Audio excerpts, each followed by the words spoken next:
de trifásicos de media onda y onda completa.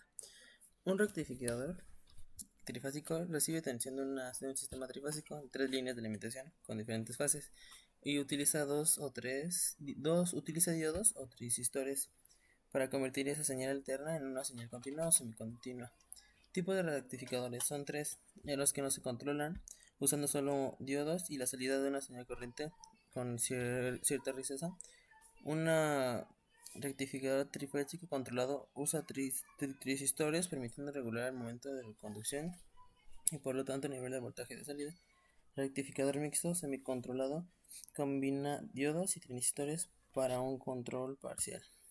Los rectificadores trifásicos de media onda es un circuito electrónico que se utiliza para convertir corriente alterna trifásica en corriente continua, aprovechando solo la mitad del ciclo de cada fase de la señal entrante. Las ventajas son que es sencillo del circuito, es costo bajo de comparado con otros tipos de rectificadores y menores pérdidas de conmutación. Las ventajas es que es alta ondulación en la señal de salida, no utiliza toda la energía disponible en la señal, solo la mitad de cada onda, no es eficiente para cargas sensibles que necesitan cese estable. Rectificador trifásico de onda completa. Eso es de onda completa, es un circuito que convierte la corriente alterna trifásica en una corriente continua, utilizando ambos semiciclos de cada fase. Lo que resulta es que es una señal de salida más continua y eficiente en caso de media onda. Las ventajas es que es menor ondulación, mejor aprovechamiento de energía, mayor eficiencia, compatible con cargas sensibles. Las ventajas es que es un circuito más complejo, requiere más componentes y es un costo ligeramente mayor. Muy buenas tardes, profesor. El día de hoy vengo a exponer y a explicarle acerca de redes trifásicas, fundamentos de potencia eléctrica. En esta presentación, en esta explicación del tema, exploraremos la importancia de la distribución de la energía, así como cómo es que funcionan las redes trifásicas, daremos los fundamentos, las aplicaciones industriales, en hogares, infraestructuras, y ahora sí que abordaremos los conceptos de potencia, tanto la activa, la reactiva y la aparente, que son vitales de entender para poder comprender ahora sí cómo es la mejor manera de administrar redes trifásicas. Bueno, para empezar, explicaré un poco acerca del sistema trifásico, en el cual un sistema trifásico, como su nombre lo dice, lo que utiliza son tres fases, que en este caso las he representado de tal manera que vienen a ser estas tres señales sinoidales, que van del -1 al 1 y ahora sí que son alternantes. Esto se hizo así principalmente porque las redes trifásicas, la corriente alterna, al ser, como su mismo nombre lo indica, alterna, esta va a variar dependiendo el uso que se le dé. Y si se da cuenta, va tanto del positivo, pasa por el negativo, llega a cero y vuelve a subir. Esto, claro, en una red convencional pudiera llegar a presentar muchos problemas, principalmente porque a cada rato estaría perdiendo señal. Con la inclusión de dos redes más, lo que ahora tenemos es que no, como tal ya no perdemos la red, ya que están desfasados de tal manera que los picos no bajen a más de 0.5, por lo tanto la eficiencia es mayor. Entonces, esta fue una muy buena solución en cuanto al uso de las redes con corriente alterna para que éstas no perdieran su eficacia y potencia. En este caso, no se han optado por poner, por ejemplo, una red con trifásica o demás fases, ya que sería bastante caro y se ha demostrado que la red trifásica es la más eficiente en cuanto a costo y beneficio. Vamos a hablar sobre las potencias. ¿Qué tenemos en primera? Potencia activa se refiere a la potencia real, al trabajo útil, a lo que tenemos nosotros como, pues sí, como lo que hace funcionar a la electricidad, lo que genera la potencia que genera mi computadora, la potencia que genera la laptop, el carro, etcétera. Entonces también tenemos la reactiva. Esta potencia reactiva es energía almacenada y devuelta mediante voltiamperios reactivos. Lo que su principal función no es generar trabajo eficiente, sino más bien generar campos magnéticos en inductores y campos eléctricos en capacitores. Siguiente tenemos la potencia aparente, la cual es una combinación vectorial, porque esta potencia es un vector, es la suma de los dos vectores de la potencia activa y la reactiva, pero eso lo veremos después, medida en voltiamperios, que pues viene siendo similar a watts, solo que voltiamperios se utiliza para medir potencia aparente. Como lo vemos en este ejemplo, tenemos potencia reactiva de este lado, que vendría a ser la cerveza de la espuma, que realmente no es algo útil, sino que es reactivo, la potencia real, que es la cerveza que realmente nos bebemos, y la potencia aparente vendría a englobar todo esto. ¿Por qué? Porque es la potencia que aparentemente está en el sistema. Bueno, la potencia activa, ya lo dijimos, representa el trabajo útil y es crucial para el consumo energético. La fórmula que la define es que potencia es igual al voltaje del sistema por la corriente del sistema por el coseno del ángulo. El coseno del ángulo, el coseno de phi en este caso, lo explicaré más adelante. La potencia reactiva, su formulada se representa con una Q y se representa como el voltaje del sistema por la corriente del sistema por el seno del ángulo. En este caso, hablaremos de un seno que ahorita voy a explicar, y esta unidad es medida en voltiamperios reactivos. Esto de reactivos se coloca debido a que, pues como ya sabemos, es potencia basura, potencia que no ayuda al sistema. Y también es crucial para medir los sistemas trifásicos. Seguido de eso tenemos la potencia aparente. En este caso tenemos dos maneras de formularla. Una es que es la raíz cuadrada de P cuadrada más Q cuadrada de potencia real más potencia reactiva elevado al cuadrado, todo eso sobre raíz, muy similar a la fórmula al teorema de Pitágoras, que en ese momento veremos por qué es así. Pero ya sabemos que este es un vector y realmente lo que estamos haciendo acá es que le estamos sacando, estamos tratando aquí a la potencia como un escalar. Sin embargo, en forma de vector vendría a ser la suma de la potencia más la suma de la potencia reactiva. Pero en este caso estamos sacando, aquí como se ven estas flechitas, significa que es la magnitud de nuestro vector. Y también aquí hay otra representación, que es la raíz de 3 por el voltaje en línea por la corriente en línea del sistema. Entonces, por eso aquí aparece una raíz cuadrada, ya que le estamos sacando los componentes a ambos vectores. Y bueno, como ya lo había explicado, en este caso aquí tenemos el factor de potencia que, bueno, puede ser phi o puede ser el teta, el que usted quiera. La potencia aparente viene representando lo que es la hipotenusa de nuestro triángulo, la potencia activa viene a ser el cateto adyacente y la potencia reactiva el cateto opuesto. Esto guarda una relación muy profunda debido a que en nuestro sistema, si contamos con, este sistema va a contar con una disyunción, una potencia aparente entre 0 y 1, donde 1 vendría a ser la adquisición de la potencia activa, la mejor adquisición, y 0 vendría a ser que la potencia reactiva está consumiendo todo el sistema. Por lo tanto, esto vendría a ser el factor a tener en cuenta.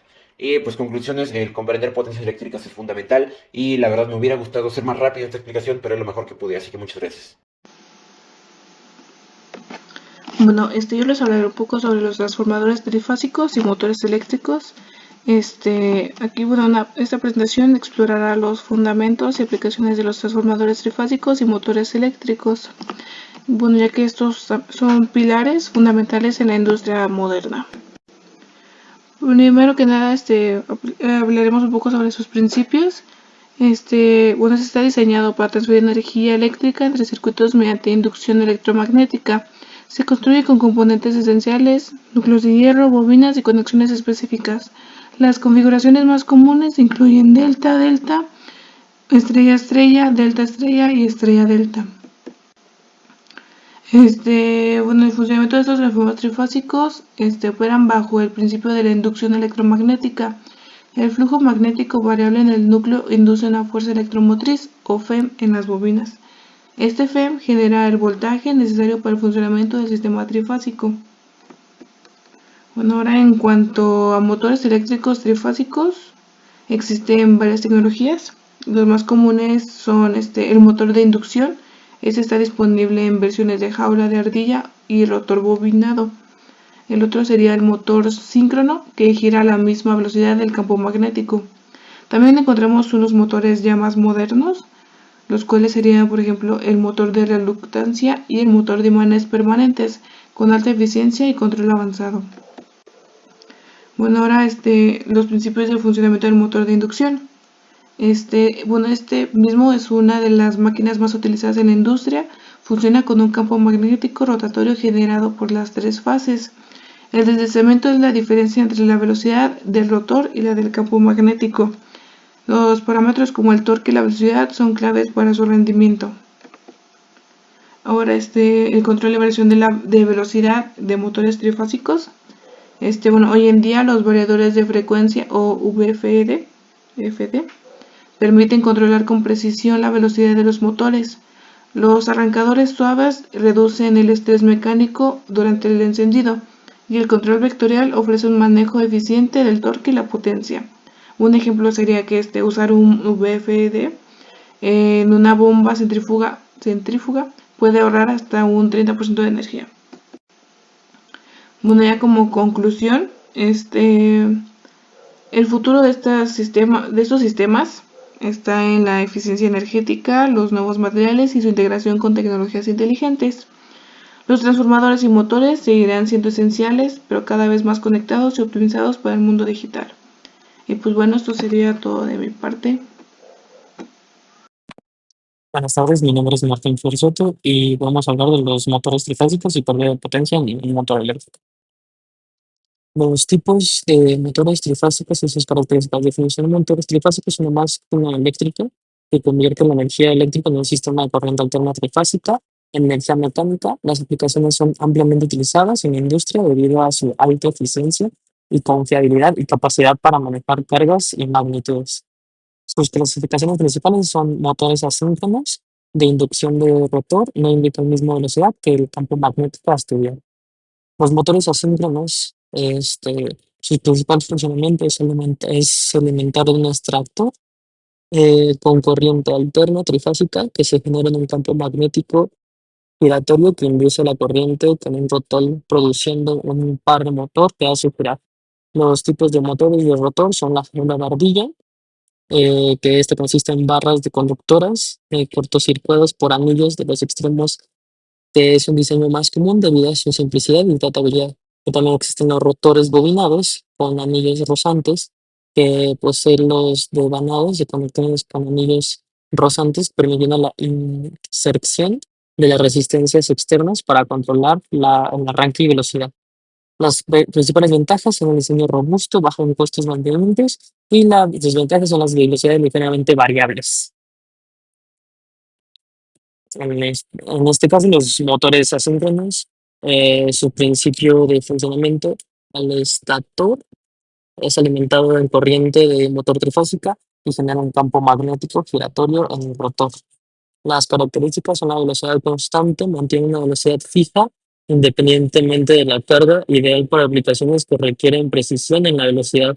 Factor de potencia ajustable mediante la excitación del rotor, y es posible corregir un factor de potencia, mejorando la eficiencia del sistema eléctrico. Las pérdidas de potencia de un motor eléctrico. Tipos de pérdidas de motores eléctricos pueden ser pérdidas de cobre, pérdida de Joule, ocurre debido a la resistencia eléctrica en los devanados del estator y rotor. Las pérdidas de hierro, en el núcleo, resultan en las histéresis y las corrientes parásitas en el núcleo de hierro y del estator y del rotor. Las pérdidas mecánicas, y también hay pérdidas adicionales que incluyen las pérdidas como la reducción de potencia. En este caso, los impactos de pérdida en la eficiencia del motor es la definición del rendimiento energético y aumento en las pérdidas que implican otras cosas. Algunas estrategias para reducir la pérdida y mejorar la eficiencia: pues seleccionar de material de alta calidad, utilizar conductores con baja resistencia eléctrica y núcleos de hierro con propiedades magnéticas óptimas para minimizar las pérdidas en el cobre. El diseño optimizado: implementar técnicas de diseño que reduzcan las pérdidas mecánicas y mejoren su adaptación. Gracias por su atención. Aquí están las referencias.